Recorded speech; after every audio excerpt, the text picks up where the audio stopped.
Naam, shukrani sana kwa kuendelea kuwa nasi mtazamaji. Leo tukijaribu kuangalia mzozo ambao unatokota kuhusu ugatuzi.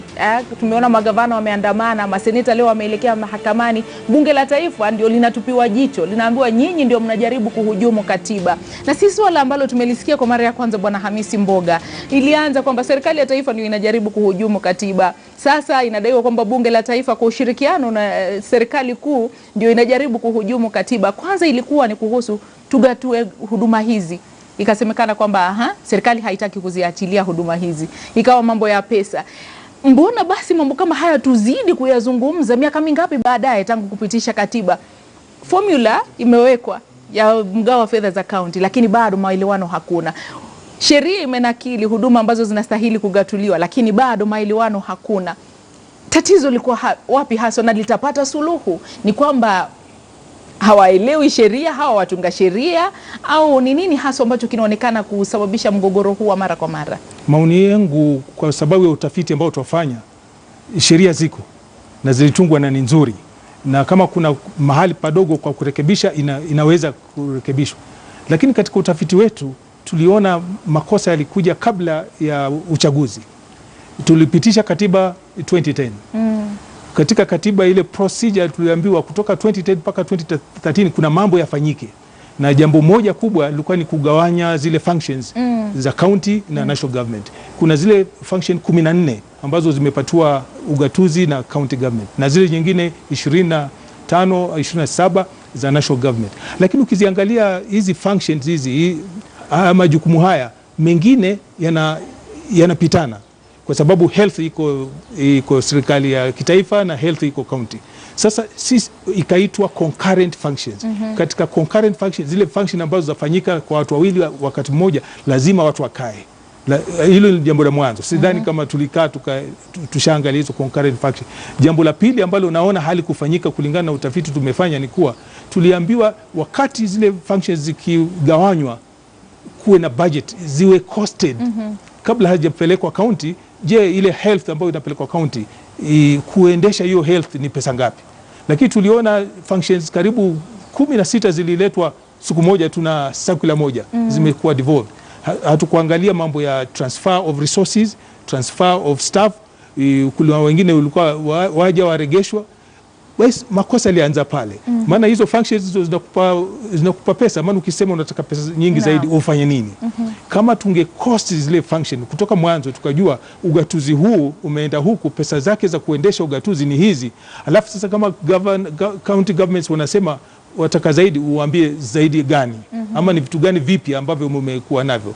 Lakini hatukufanya hivyo. Kwa hivyo tulifanya tu tukasema okay, hizi functions hizi zinakostiwa. Kwa hivyo wale waliopatiwa jukumu la kufanya hivyo nadhani hawakufanya vizuri. Kwa hivyo hayo mapungufu huenda ndio yanatusababishia hali hii ambayo tunaishuhudia. Kwani afya, tulifanya utafiti afya katika Kenya kwa miaka mitatu kabla ya 2013 ilikuwa ina cost, tunazo figures, ina cost pesa ngapi?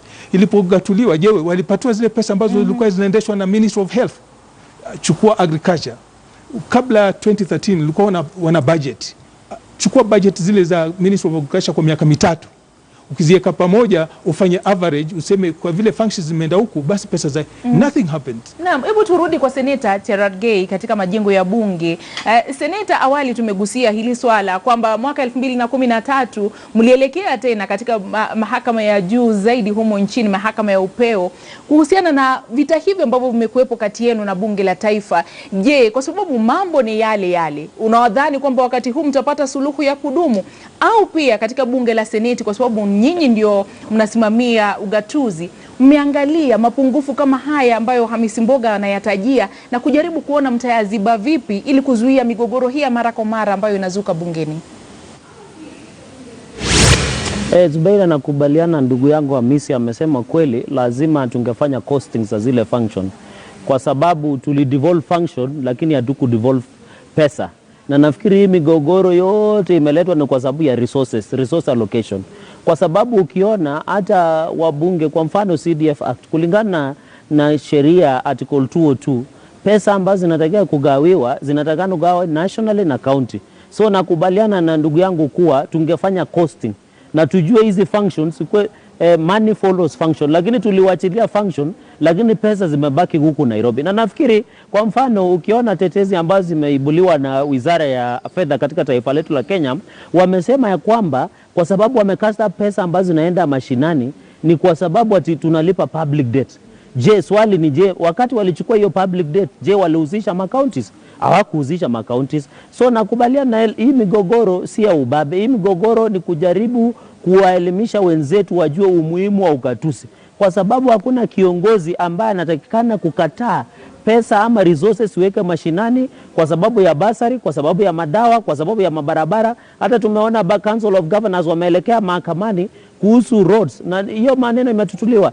The reason ukiniuliza kwa nini tumeenda High Court kuliko kwenda Supreme Court, nilisema hapo awali Supreme Court ama mahakama ya upeo ingetupea tu advisory opinion, lakini tukienda High Court tutapata zile orders ambazo ni binding, ambayo tusipofaulu ambayo unajua High Court has original jurisdiction on constitutional matters. So wakitupea uamuzi ambao labda wenzetu ama sisi hatutafurahia, tunaweza elekea mahakama ya Court of Appeal. Tukimaliza Court of Appeal kati yetu ambazo tumeelekea maandamano tusipofurahia, tutaelekea mahakama ya upeo ya Supreme Court. Na nafikiri kutakuwa na tofauti kati ya advisory opinion na zile binding ama court orders ambazo zitakuwa zimetolewa na Constitutional Court, ambaye High Court iko na original residual jurisdiction on such matters of constitutional nature.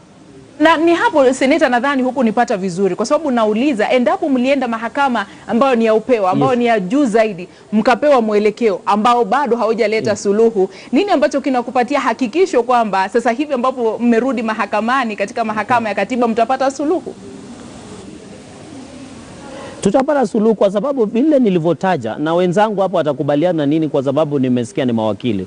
Ile Supreme Court ya petition number 2 2013 ilikuwa tu advisory opinion. Ilikuwa ile maoni, yani si ile. Ndio maana umekuwa ukiona kuna tetesi kama ni binding ama si binding. Lakini tukienda Constitutional Court, High Court, ambaye ni Constitutional High Court, iko na ile original jurisdiction kusikiza mambo za constitutional nature, and what we are raising is of more of constitutional nature in accordance with Article 110.3 on the concurrence of both speakers of the National Assembly and the Senate. That is why tumeenda katika High Court, kwa sababu we'll have orders that will bind. It will ensure that they bind any state officers, any government, any arm of government and everybody. So if we had gone to Supreme Court, hata ukiona ile kesi ya magavana ambayo imeelekea about division of revenue, wana seek advisory opinion.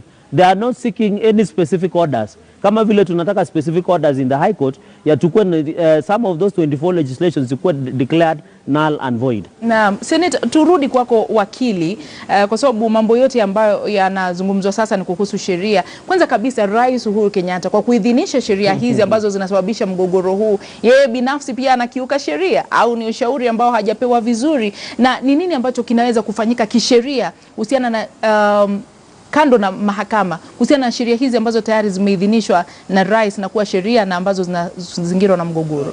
Really, rais kama tu marais wengine wote duniani lazima awe na legal team, ile timu yake ya kisheria ambayo inampatia wosia kulingana na mambo ya kisheria.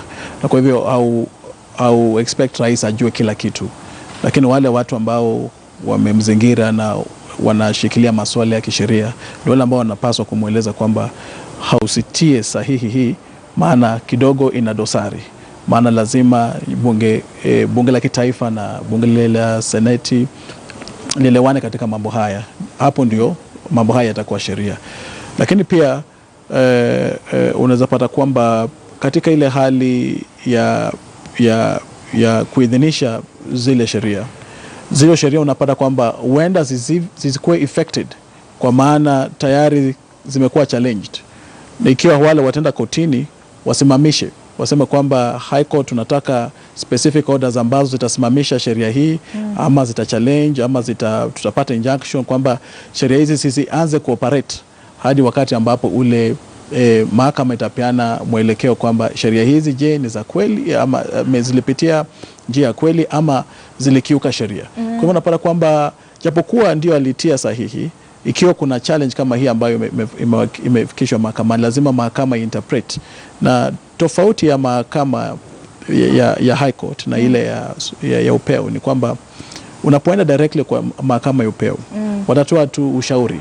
Ule ushauri ni kwamba hapana, hawa wamefanya makosa, itakana ingekuwa hivi na vile na vile, lakini mahakama ya High Court ambayo ina jurisdiction kuhusia mambo ya kikatiba ina uwezo na uzito wa kutoa uamuzi na either kusimamisha zile sheria ama kuziweka kando ama kusema kwamba ziendelee, na ule uamuzi wake any of the parties anaweza ka-challenge katika mahakama ya kata rufaa, ile court of appeal, ama katika mahakama ya upeo hapo baadaye. Kwa hivyo options za mahakama ni tatu: aidha kutupilia mbali, aidha kusema ziendelee, au kusema kwamba ziko sawa. Zisitishwe, ziendelee, au mahakama inaweza tia kando. Naam. Mahakama inaweza sema ziendelee, na mahakama inaweza simamisha kwa muda. Kwa muda ili suluhu ipatikane. Bwana Hamisi Mboga, shukrani sana. Umetueleza kuna mapungufu, tunatumai kwamba yataweza kuzibwa. Wakili, shukrani sana kwa kutuelimisha kuhusu sheria, na tumekuwa naye seneta wa Nandi Samson Cherargei ambaye pia ni mwenyekiti wa kamati ya seneti kuhusu sheria kuhusiana na kuingia kwao mahakamani. Tutasubiri kuona uamuzi wa mahakama utakuwa ni upi. Nampisha Ali Manzi kwa taarifa za KTN leo. Shukrani sana kwa kuchagua taarifa za Jukwaa la KTN. Usiku mwema.